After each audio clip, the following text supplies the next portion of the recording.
Factor है, तो there are two factors only. बायनेंट फोर्स एक बार फिर से समझा देता हूं।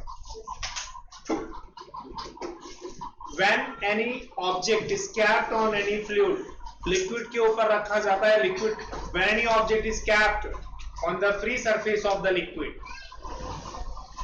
या when any object is immersed in any liquid, then vertically upward direction में उस ऑब्जेक्ट के ऊपर फ्लूइड जो फोर्स अप्लाई करेगा, उस फोर्स को बायोनेट फोर्स कहते हैं। समझ में आ रहा सभी को? BioNTech force is applied by the liquid on any object immersed in it. जब किसी इमर्स्ड ऑब्जेक्ट के ऊपर लिक्विड जो फोर्स अप्लाई करेगा, उसी फोर्स को क्या कहते हैं? Buoyant force. अब हम देखना चाहते हैं the factors affecting to buoyant force. दो ही फैक्टर हैं। पहला होता है डेंसिटी ऑफ द लिक्विड। अगर लिक्विड की डेंसिटी ज्यादा है, ठीक है, लिक्विड की डेंसिटी ज्यादा है, गाढ़ा लिक्विड है, हाई डेंस लिक्विड है, तो वो उस ऑब्जेक्ट के ऊपर जो उसके अंदर इमर्स्ड है, उसके ऊपर क्या करेगा? वो ज्यादा बायोनेट फोर्स अप्लाई करेगा, क्योंकि हाई डेंस लिक्विड के मॉलिक्यूल्स क्या होते हैं? क्लोज होते हैं। हाई डेंस लिक्विड के मॉलिक्यूल क्लोज हैं, तो ज्यादा से ज्यादा मॉलिक्यूल इसके ऊपर क्या करेंगे? फोर्स एक्सर्ट करेंगे, ठीक है, फोर्स एक्सर्ट करेंगे ऊपर की ओर, तो बायोनेट फोर्स बढ़ जाएगा, ठीक है। On increasing the density, the buoyant force applied by the liquid on the object will be also increased. यदि आप डेंसिटी बढ़ाते हो लिक्विड की by dissolving to any solvent, यदि सॉल्वेंट को आप डिसॉल्व कर रहे हो, डेंसिटी इंक्रीज कर रहे हो, तब उसके द्वारा अप्लाई किया जाने वाला बायोनेट फोर्स भी ज्यादा होगा। एग्जांपल पर बताता हूं, सी वाटर जो है उसमें ढेर सारे सॉल्ट डिसॉल्व होते हैं। समुद्र के पानी में बहुत सारे सॉल्ट डिसॉल्व हैं, और हमारा यहाँ पर नॉर्मल वाटर जो है उसमें सॉल्ट और मिनरल ज्यादा डिसॉल्व नहीं है, ज्यादा सॉल्ट डिसॉल्व नहीं है। इसीलिए जब स्विमर जो है वो स्विम करता है नॉर्मल वाटर में, रिवर वाटर में, ठीक है, तो उसके ऊपर कम बायोनेट फोर्स अप्लाई होगा, क्योंकि उसकी डेंसिटी क्या है? लो है, कम है उस वाटर की, तो बायोनेट फोर्स कम अप्लाई होगा, ठीक है। इसीलिए उसको ज्यादा एफर्ट लगाना पड़ेंगे स्विम करने में। लेकिन अगर वो सी वाटर में स्विम करता है, तो due to the excess amount of salt dissolved in water, sea water, the density of the sea water will be increased. तब वो स्विमर उस वाटर के अंदर क्या करेगा? इजीली तैर पाएगा, स्विम कर पाएगा, बिकॉज ऑफ उसके ऊपर बायोनेट फोर्स क्या लग रहा है? ज्यादा। ये किसको समझ में आ गया? हाथ ऊंचा करिए। मतलब ज्यादा अगर डेंसिटी है तो बायोनेट फोर्स ज्यादा लगेगा, और अगर माना डेंसिटी लो है तो बायोनेट फोर्स क्या हो जाएगा? कम हो जाएगा। इसलिए रिवर वाटर के अंदर स्विमर को तैरने में ज्यादा एफर्ट लगाने होते हैं, बिकॉज ऑफ बायोनेट फोर्स कम लग रहा है। सी वाटर में उसको स्विम करने में क्या लगेगा? कम एफर्ट लगाना पड़ेगा, क्योंकि वहां पर वो पानी उसके ऊपर क्या करेगा? हाई डेंसिटी के रीजन से ज्यादा बायोनेट फोर्स अप्लाई करेगा, तो ज्यादा उसको एफर्ट नहीं लगाना है, बंद कर।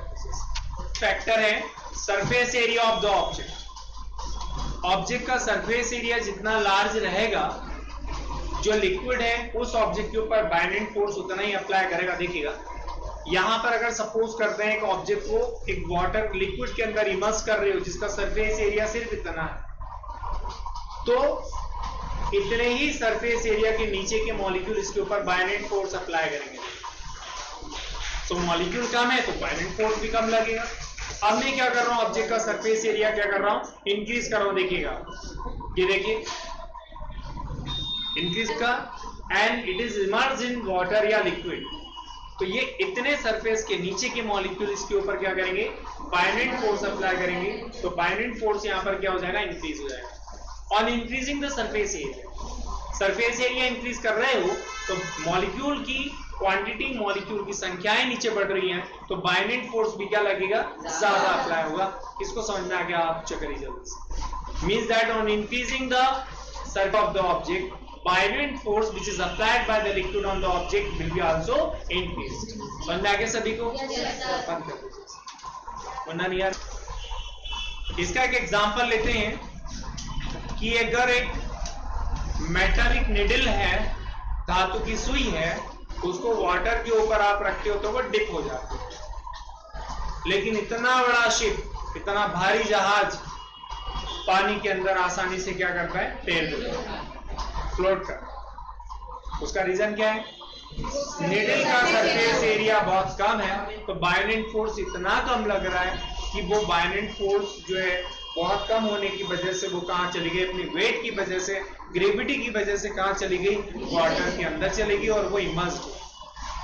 लेकिन शिप का हेवी वेट होने के बावजूद भी उसका सरफेस एरिया लार्ज होता है और उसी वजह से उसका बायोलेंट फोर्स भी क्या होता है, लिक्विड का उसके ऊपर बढ़ जाता है और इसीलिए वो इतना हेवी वेट होने के बावजूद भी वाटर में इजीली फ्लोट कर पाता है। दोस्तों नहीं समझ,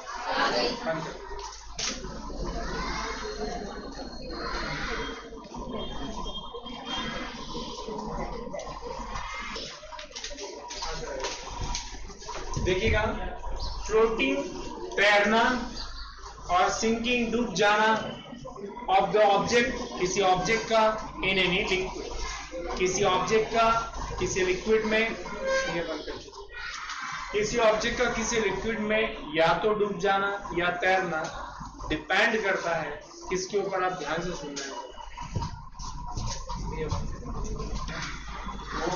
आधा क्या कर रहा है बताएं? आधा पानी में और आधा कहाँ है? देखिए सर, पार्शली इमर्स्ड है, पूरी तरह से इमर्स्ड नहीं है। अब ये तीन अलग अलग सिचुएशन भैया, सपोज तीन, ये देखिए डायग्राम है हमारे पास, तीनों में लिक्विड भरा हुआ है, वाटर ले सकते हो आप, तीन ऑब्जेक्ट अलग अलग डेंसिटी के हैं, साइज में सेम अलग अलग डेंसिटी के हैं। ये वाला जो ऑब्जेक्ट है इस वाटर पर फ्लोट कर रहा है, ये इमर्स्ड हो गया है और ये पार्शली इमर्स्ड है, आधा ऊपर है और आधा completely immersed, partially immersed and floating in condition. समझ में आ रहा सभी को? बंद कर। ऐसा क्यों होता है? देखिए, इसका खुद का जो वेट है वो डाउनवर्ड काम करेगा, वो नीचे की ओर, और लिक्विड इसके ऊपर बायोलेंट फोर्स अप्लाई करेगा, कहां पर? ऊपर। यहां पर भी सेम कंडीशन, यहां पर इसका वेट कहां काम कर रहा था? ऊपर, सॉरी वेट नीचे, और वर्टिकली अपवर्ड डायरेक्शन में बायोलेंट फोर्स F। हमारा सभी को इसका वेट नीचे और इसका जो बायोलेंट फोर्स है लिक्विड का वो कैसे वर्क करेगा? ये देखिए, सभी को समझ में आया? अब एक बात बताइए आप, ये भी एक प्रकार का फोर्स है, तो वेट एक प्रकार का क्या हो गया? फोर्स, जिसको ग्रेविटी फोर्स कहते हैं, Fg। ये भी एक प्रकार का फोर्स है, ग्रेविटी फोर्स कहते हैं Fg, और ये भी क्या हो गया बेटे? Fg। बायोलेंट फोर्स इसलिए Fg कहते हैं, बायोलेंट फोर्स, ये बायोलेंट फोर्स है इसके लिए Fb, और ये भी क्या हो गया बेटे? Fb। अब ये ऑब्जेक्ट ये फ्लोट कर रहा है, तो क्यों फ्लोट कर रहा है? यहां ध्यान से सुनना, ये बायोलेंट फोर्स की वैल्यू ज्यादा होगी ग्रेटर होगी than the weight of the object. Gravity force से, वेट ऑफ द ऑब्जेक्ट से इसका बायोलेंट फोर्स लिक्विड का क्या हो गया होगा? ग्रेटर, और बायोलेंट फोर्स ज्यादा है तो उसको उसने ऊपर ही उसको बैलेंस करके रखा है। नहीं आ रहा समझ में? उसका वेट जो है, जो ग्रेविटी फोर्स है वो कम है और बायोलेंट फोर्स क्या हो गया? ज्यादा, इसीलिए वो ऊपर क्या कर रहा है? फ्लोट कर रहा है। मतलब here Fv is a greater than Fg, यहाँ पर बायोलेंट force is a greater than gravity force, इसीलिए वो फ्लोट कर रहा है। अब ध्यान से सुनना, ये कंप्लीटली इमर्स्ड है, इसका मतलब क्या हुआ? हाई डेंस ऑब्जेक्ट होगा, या डेंसिटी हाई होगी, यहाँ डेंसिटी है भारी ज्यादा होगा, डेंसिटी ज्यादा है, इसीलिए यहाँ पर इसका वेट क्या हो गया था? ज्यादा। यहाँ पर gravity force is a greater than बायोलेंट force, यहाँ ग्रेविटी फोर्स ज्यादा हो गया था, इसकी डेंसिटी ज्यादा होने की वजह से, इसीलिए ये इसके अंदर क्या हो गया? वेट की वजह से क्या हो गया? नीचे सिंक हो गया था। नहीं है बस।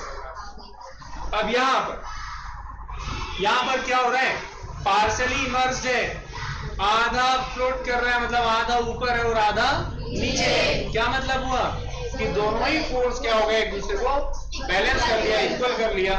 मतलब यहाँ पर binding force is equal to the gravity force. बेटे यही समझना आपको, किसको समझ में आ गया जल्दी से हाथ ऊंचा करिए। ओके भैया, मीन्स दैट अगर कोई ऑब्जेक्ट कंप्लीटली फ्लोट करता है तब उस कंडीशन में उसका बाइंडिंग फोर्स उसके ऑब्जेक्ट की वेट से क्या होगा, ग्रेटर हो गया। और अगर सपोज करते हैं वो कंप्लीटली इमर्स्ड होता, वेट उसका फोर्स ग्रेविटी फोर्स ग्रेटर होगा, बाइंडिंग फोर्स कम होगा। और if the weight of the object and binding force both are equal, then the object will be partially immersed into the water या liquid। समझ में आ रहा सभी को? Means that if the binding force is greater than gravity force, then the object will float. If the gravity force is greater than the binding force, then the object will sink into the liquid. And if the binding force is equal to the gravity force, then the object will partially immersed into the liquid. देखिएगा density का क्या मतलब होता है, समझिएगा। The mass of the object present in per unit volume, mass of the substance present in per unit volume, this is called the density of the substance. अब इसका meaning क्या है, डेफिनेशन तो समझ गए कि भाई अगर पर यूनिट वॉल्यूम के अंदर सब्सटेंस का जो भी मास होगा उस मास को उसकी डेंसिटी का, एक यूनिट वॉल्यूम में सब्सटेंस का जो मास होगा उस मास को क्या कहेंगे, उसी मटेरियल की डेंसिटी। अब इसका मतलब जो डेफिनेशन तो खूब याद कर ली, लेकिन इसका मतलब देखो, बंद कर दीजिए। देखिए डेंसिटी को समझते हैं अपन। मैंने दो ब्लॉक बनाए हैं यहाँ पे, वो पर यूनिट वॉल्यूम ध्यान रखो, उधर पर यूनिट वॉल्यूम, एक यूनिट वॉल्यूम, ठीक है। देखिए ये एक ब्लॉक बनाए हैं, सपोज करते हैं इसकी लेंथ कितनी है, यहाँ पर 1 मीटर, लेंथ इसकी कितनी है 1 मीटर, विड्थ कितनी है बताएं 1 मीटर, और हाइट भी कितनी है फ्रेंड्स, ये 1 मीटर। अभी भी नहीं आ रहा फ्रेंड्स, ये देखिए 1 मीटर। इसका वॉल्यूम निकालिए आप लोग, volume equal to length into width और इंटू हाइट, ठीक है। Volume 1 metre, width 1 metre into 1 metre, तो volume will be 1 metre cube. और जिसका वॉल्यूम 1 आ जाए, जिस 3D ऑब्जेक्ट का वॉल्यूम 1 आ जाए उसको यूनिट वॉल्यूम कहते हैं। मतलब इसका यूनिट वॉल्यूम है भैया, नहीं समझना। यूनिट वॉल्यूम मतलब यूनिट मतलब एक वॉल्यूम आ गया, 1 मीटर क्यूब वॉल्यूम आ गया, this is the unit volume. अब देखिए ध्यान से भैया, बोलते एक ब्लॉक है जिसकी length 1 centimetre, width 1 centimetre, height भी 1 सेंटीमीटर। इसका वापस वॉल्यूम निकालते हैं। देखिए volume equal to length 1 centimetre, width 1 centimetre और इंटू हाइट भी वॉल्यूम कितना होगा 1 सेंटीमीटर क्यूब। बेटे नहीं है समझना, और इसी को यूनिट वॉल्यूम कहते हैं। यूनिट मतलब एक, तो इसका भी यूनिट वॉल्यूम है, इसका भी यूनिट वॉल्यूम है, लेकिन बस यूनिट में अंतर है। यहाँ पर यूनिट हो गया इसका सेंटीमीटर क्यूब और यहाँ पर जो है मीटर क्यूब। 1 मीटर इतना होता है अप्रॉक्स, 1 सेंटीमीटर इतना होता है लगभग। मतलब ये छोटा सा ब्लॉक है, ये बहुत बड़ा ब्लॉक है। अब ध्यान से सुना, मेरे को वाटर की डेंसिटी निकालनी है ना, वाटर की डेंसिटी। इस वाटर को यहाँ पर पूरा फिल कर दो आप, मतलब पूरा वाटर से फिल कर दो इसको, और उसका मास में उसका उस केजी में उसका मास निकाल दो। इसको फिल कर दो यहाँ पे, और केजी में जितना भी वाटर आएगा उसको उसका मास निकाल लो आप। यूनिट वॉल्यूम में जितना भी वाटर का मास जितना भी आ जाए, 15 केजी मास आ गया यहाँ पे। कितना आ गया 15 केजी मास आ गया यहाँ पे। तो वाटर की डेंसिटी हो जाएगी 15 किलोग्राम प्रति मीटर क्यूब।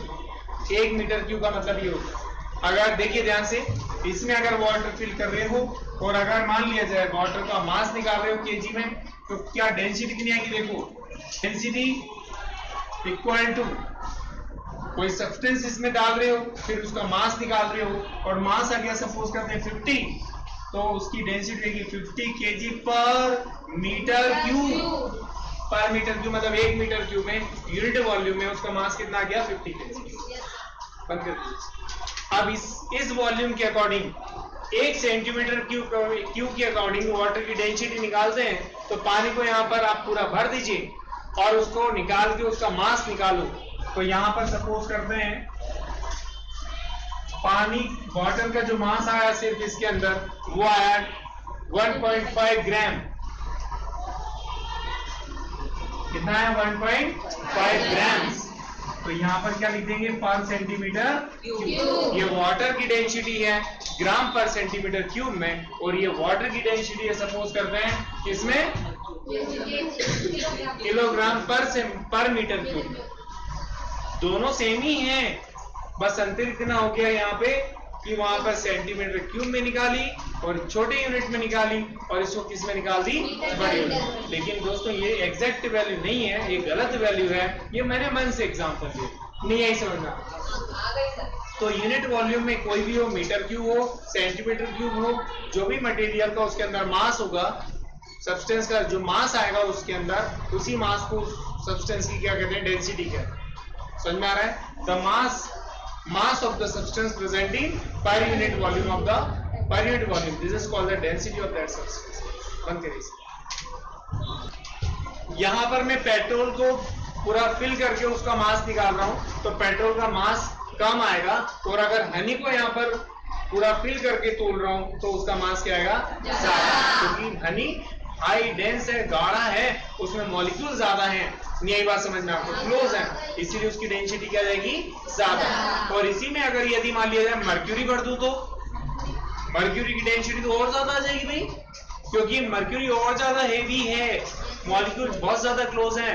तो यहाँ पर मर्क्यूरी की डेंसिटी लिक्विड स्टेट में मेटल है, उसकी डेंसिटी उनसे भी क्या हो जाएगी? ज्यादा हो जाएगी। नहीं आ रही बात समझना? डेंसिटी का फॉर्मूला होता है मास अपॉन वॉल्यूम, ठीक है? मास अपॉन वॉल्यूम, जिसे किलोग्राम पर मीटर क्यूब या ग्राम पर सेंटीमीटर क्यूब में मेजर कर सकते हो आप। तो अगर मैं सपोज करता हूँ वॉल्यूम की वैल्यू कितनी ले लेता हूँ मैं?